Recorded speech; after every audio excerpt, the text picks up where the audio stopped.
I don't think a lot of people know that Arcanine has its own signature move. It's actually Hisuian Arcanine's signature move from Pokemon Legends Arceus, but Cantonian Arcanine learns it too. And it's called Raging Fury. It's basically fire type outrage. So it's a really powerful 120 base power fire type attack, but it has some pretty significant downsides. After you use it once, you don't even get to choose your move or anymore, and you can't choose to switch out. You just have to keep clicking it for several turns in a row. And when you don't get to choose which of your opponent's Pokemon you target, that's randomly selected for you every single turn. And when you finally can attack again, you become confused. But on the other hand, strong fire damage without taking recoil, pretty nice. And Arcanine also has an ability that is normally overlooked for its much stronger Intimidate, called Justify, where whenever it takes a dark type attack, it gets +1 stage of attack. And Dragapult here, one of the reasons I drafted it is because it gets the move Beat Up, which, if all your Pokemon are alive and don't have any status conditions, is a dark type move, a weak dark type move that hits 4 times. So, you can probably see what I'm going for here. When I was looking at my opponent's team, I realized that fast, strong fire damage would be really good. Because my Floette, it handles most of the opposing team. But what are things that I might need Arcanine for? A Mousehold with Population Bomb would be scary. Metagross is super spooky for Floette. Annihilate plus Beat Up, and what if they have a Roselli Berry or a Scarf of their own, right? Either of those could give Floette trouble. And then Frostlass plus Rotom Blizzard spam is also a little spooky. And a really hard-hitting Raging Fury at Scarf Speed handles a lot of those. So the game plan is, I'll lead Arcanine plus Dragapult. And then I'll use Beat Up on my own Arcanine, which will give it 4 stages of attack thanks to Justified. And then it'll click Raging Fury. And if it doesn't hit into a Protect, it should take a knockout every single turn. I mean, obviously things like Focus Sash will stop it, but this thing is going to be threatening massive amounts of damage at high speed. And even with the Scarf, Dragapult is faster. So, Flare Blitz is just there in case I need consistent targeting for an end game. And Extreme Speed and Close Combat just cover for things that Raging Fury doesn't hit so well. Because the next thing I was forced to consider is how could my opponent stop this? And looking at their team, the most obvious answers is Sharpedo, right? Because they can Protect, get a Speed Boost, and then Mega Evolve. And now they have a Water type that's faster than Arcanine. So the game plan is lead these two and do the Beat Up strategy. But if my opponent leads Sharpedo, I'll click either Raging Fury, Close Combat, Pivot. It depends on what their other Pokemon is. But if Arcanine stays in, I put Sunny Day on my Dragapult. So if they Protect for the speed boost, suddenly their water damage is cut down significantly. And I'll have close combat pressure, assuming that's what I clicked on the prior turn. Let's go over quickly the builds of each of my Pokemon. Arcanine, it is just fast enough to outspeed a max speed Mega Frostlass by 1 point with the Choice Scarf. And I've already explained its ability and moves at length. Close combat specifically because it hits Garganacl and Mega Sharpedo, which are the fire resists that I'm scared of. I'm not too concerned about Simisear for reasons that, well, let me put it this way. It's Simisear. Derogatory. And then Dragapult. I went with a special attacker primarily so Beat Up sideways wouldn't do too much damage to my own Pokemon. Sunny Day is there to punish Mega Sharpedo, as I already explained. I went for a Focus Sash so I can take a Blizzard if needed. And I made this Dragapult just 1 point faster than Arcanine. Put the rest of its stats into maximizing its damage. As for Floette, and by the way, for the nicknames this week, my opponent comes to locals a lot and tends to run a mono fairy team, so hence all the fairy references. Floette is here just a really consistent damage outputter with Dazzling Gleam. With 2 fast Pokemon as well as a Trick Room mode, I thought Helping Hand would be just a nice move to be able to help when Floette's in a weird spot in terms of speed. And but probably this is just going to be a Moonblast and Dazzling Gleam bot this game. Blastoise. I had Vivillon here for a while, but after actually thinking about like which four I'd bring in different situations, I realized that Blastoise, like Vivillon, fit with maybe like if I could bring all 6 Pokemon a bit better. But if I can only bring 4, Blastoise, like Vivillon felt like it would be best if I brought Blastoise along with it, and a lot of my game plans had only have room for one of them, so Blastoise it is. And it's the same moveset, minor adjustments like Torrent over Rain Dish from last week because I'm not fighting a Rain team. But yeah, it's just a Life Dew support with Fake Out, Muddy Water for damage trading, and Flip Turn for positioning. And then I have this Trick Room mode because my opponent has no slow options except Garganacl, and I finally am facing a team that doesn't just obliterate Mudsdale on sight. So I've got the Yachi Berry for the Ice Spam, and one mode I can go for is just get Trick Room up and keep clicking Earthquake. And my own Oranguru is immune to it due to telepathy, and I can instruct it and just keep spamming Earthquake. And if they swap in their immunities, which are Rotom, Heavy Slam hits that pretty hard, and if they try to go for Wide Guard with Garganacl, I hit them with a high horsepower. So yeah, I definitely plan to be swapping up modes here. I'll start with the Arcanine Dragapult because it seems really fun to play, but also because I figure that'll, no matter what, that'll throw my opponent a little, and so they're going to probably over-index for that the next round. So then if I mix it up, they'll, like, and they lead Sharpedo, and I have something that's very good at handling Sharpedo as my lead, that'll put me in a good spot for game 2. But, yeah, my match is actually starting soon now, so see you on the battle court. Here we go. Nick did not bring Sharpedo. That's great because that means that I'm just going to lead the Arcanine Dragapult, like I said. And from there, it's, well, I can figure out the rest from there. I've got the whole 70 seconds for that. But yeah, no Sharpedo to mess up my core plan goes crazy. Let's see. So the question is this Trick Room or is this Floette hitting things? And I think for game 1, bringing my Mega is probably wise is all it comes down to. So I'm just going to bring these 4. I think they're very stable 4 that can handle a lot of situations. Let's see how it goes. I'm just going to take some notes here, though. We see Ape, we see Garg, we see Rotom, we see Mouse. So there is the Mouse combo. We see Metagross. That Metagross cannot Mega Evolve because the Mega was not drafted. And we see Frostlass, which must be holding the Mega Stone. Alrighty. To my opponent, good luck, have fun, and I hope we get some nice Raging Furies off.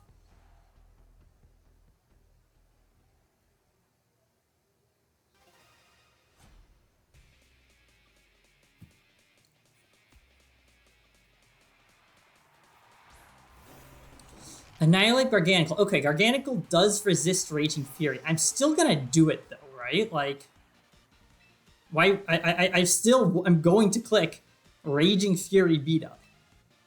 I really hope I did my math on my speed tiers right, but if I did, it should be a 190 speed Arcanine and a 191 speed Dragapult, and then a 189 speed is the max speed of a Mega Frostlass. Oh, okay. Looks like we're at least getting one Raging Fury off. I really hope it's the Arcanine. It'll be so funny if it just explodes. So I know I saw he ran Sash in a prior week, so it might survive on the ground at Sash, but alrighty. Nope, that is one knockout right there. Ah, no fun.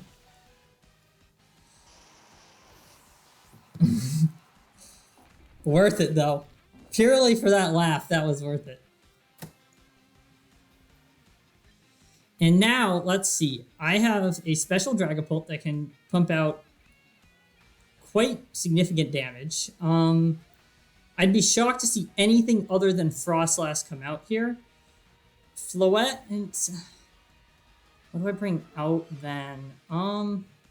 I think it's gotta be Floette because I can use Blastoise as a swap in much better than I can use Floette. It's Metagross. All right. Frostless in the back then or no Mega? Well, I think I want my I think I want my Blastoise in, and wow, it'd be real cool if I'd added Protect. If I had a nickel for every time I found myself thinking that, but yeah, I think Shadow Ball into Metagross makes a lot of sense.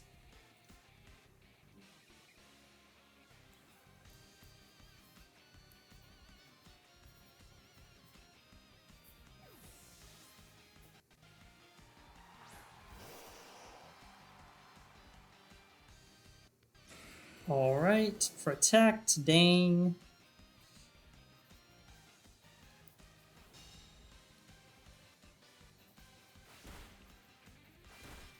As long as it doesn't hit 5 times or like 4 times in crit. Okay.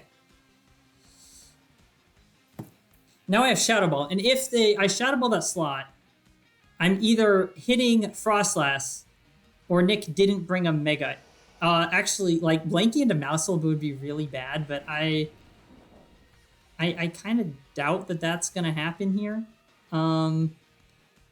So I think I'm just going to go for a Muddy Water and a Shadow Ball and just get that damage down. Or can I do better? No, because I really want to pressure the spot to clear the way for Floette, don't I? So as long as this isn't like specifically Mousehold, it's Mousehold. No Mega was brought. Okay, no, that's pretty bad.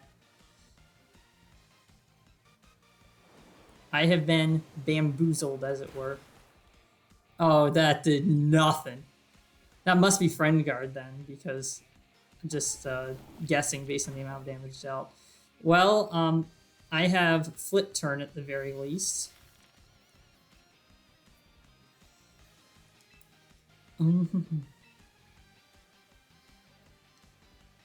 Let's see. I'll Flip Turn there, and then I don't want Mousehold existing if I can help it.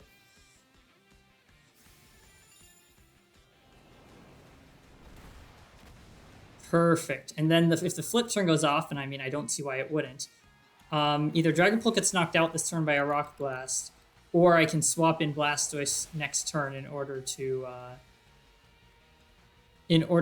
reset my stat drops, which would be real tasty. But I hope I'm not like Rock Blasted down to just like 1 HP remaining into a Bullet Punch range. That would be a little that would be a little rough.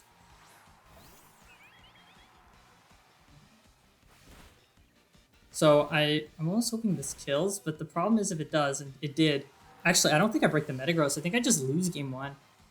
I'm just so glad I got the Raging Fury off though, but yeah, not the best case for how this, not the best way this could have started out at all. We've only seen Rock Blast from the Garganacl thus far. Yeah, Metagross we've only seen Protect, and then the Annihilate never got to attack. So it's just been Frost Blast through like, oh, we saw Sulk here from Garganacl. Forgot about that.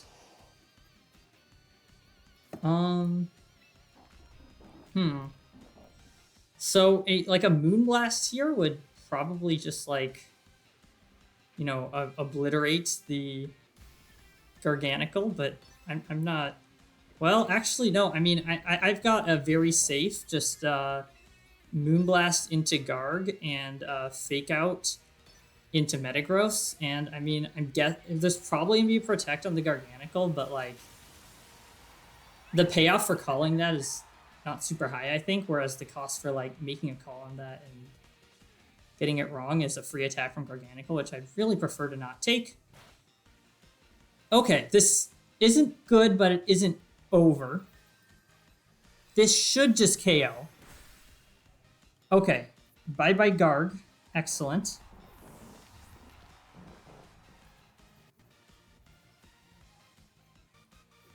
And I'm just going to write down the 4 that were brought.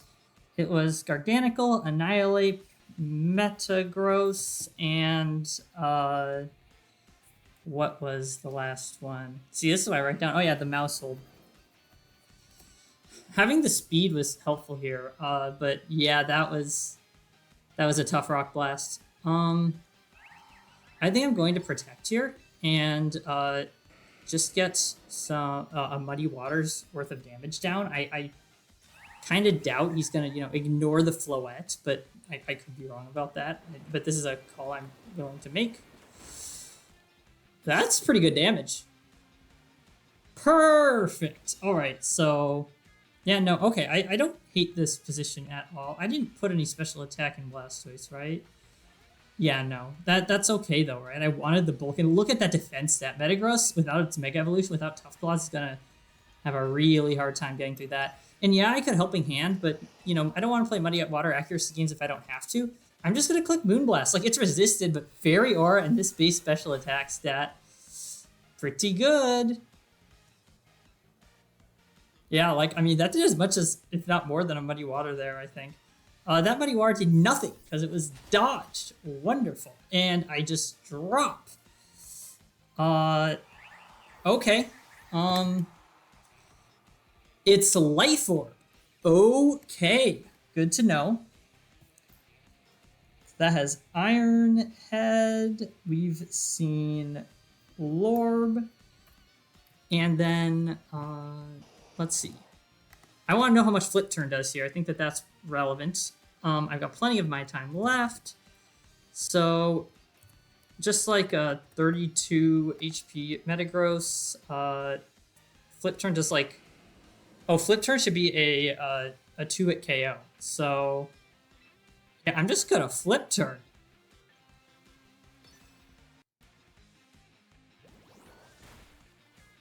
And being faster is like real nice here. Oh, that brings me close. The Citrus here is so huge.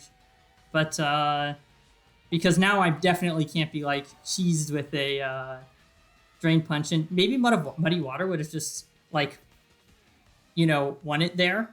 But like, I figured this way, like if they have Psychic Fangs, I'd probably only lose to a crit. But if I flipped turn twice, I could... If I have to Muddy Water twice, I could lose to Missing twice. And actually, the crit might be... I think the crit's more likely to happen. But so maybe I should just Muddy Water twice. But this does work. Because of the Citrus healing me out of Bullet Punch range. And there isn't even an attempt at a Bullet Punch, so maybe it doesn't have it. I'll write down that has Psychic Fangs, and that should be a win in game 1. So, I think that 5 will get me a 10, that Nick is going to lead Garganacl after the Raging Fury show. So, let's see if I can punish that. And I think the best way to punish that is to set Trick Room.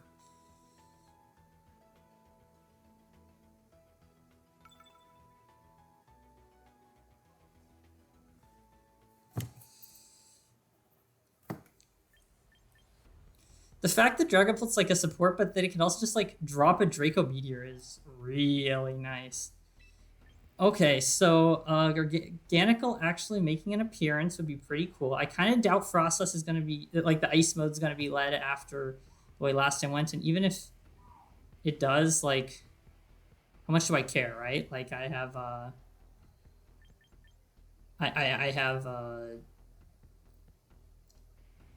I'm blanking. I have an Arcanine, which I might or might not bring. Jury's still out on that one. I think I want Floette on the grounds that it's broken. And also just having something faster than Annihilate in general, and that can damage trade really well with every single thing that was brought, unless it's like a Mousehold, like a damaging Mousehold, except for like except for Metagross, of course, is really nice. And then I definitely want a Fast Mon. The only question is who.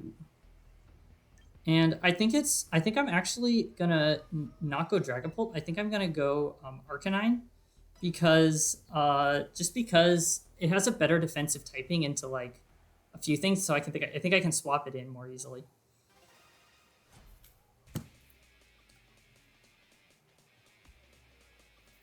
I brought Boring Guru. Mouse Ape. Oh dang. The good news is both of my Pokemon are pretty Rage Fist resistant by virtue of that horse being really thick. and Oranguru being really normal type. A taunt would be spooky, but like the worst case scenario here, like the absolute worst case scenario here is like a taunt plus bulk up.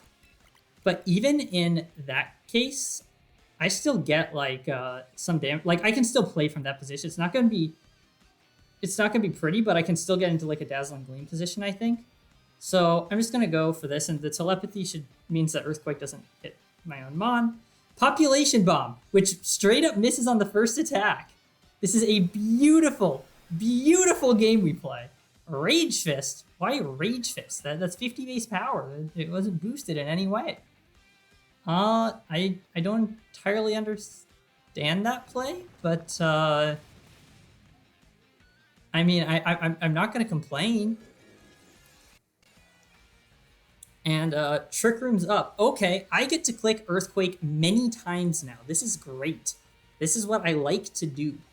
I don't think a Follow Me even helps because the Earthquake will go off, take out the Mousehold, and then the Instruct goes off. Let me just check something purely out of interest. Could I have Oranguru have dropped to a bomb?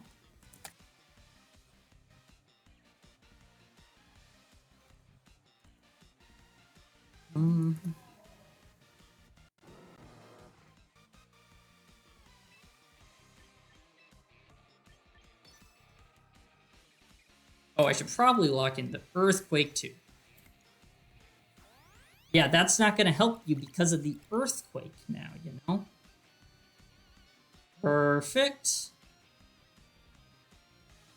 And that means this won't be a single target Earthquake because it's still technically targeting Oranguru, even with telepathy, but this is still great damage.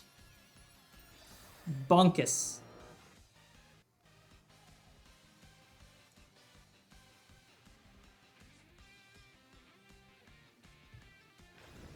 I don't see how I could lose from here, really. This is... like, I'd have to miss a lot of high horsepowers. This is really quite ideal. Dodging the turn 1 Population Bomb, I don't know if that was a 1% dodge with Wide Lens or a 10% dodge with just no accuracy boost, but sure worked out, didn't it?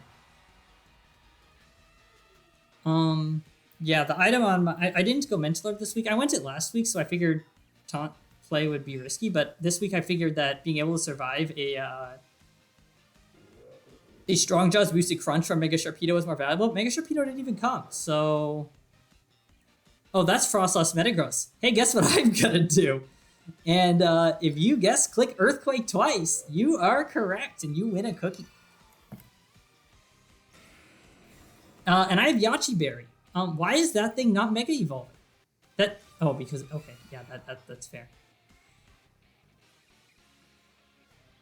I mean, yeah, you dodge all the Earthquakes, but what you gonna do next turn, right? Getting that Trick Room up for free was so nice. Oh yeah. Let's see.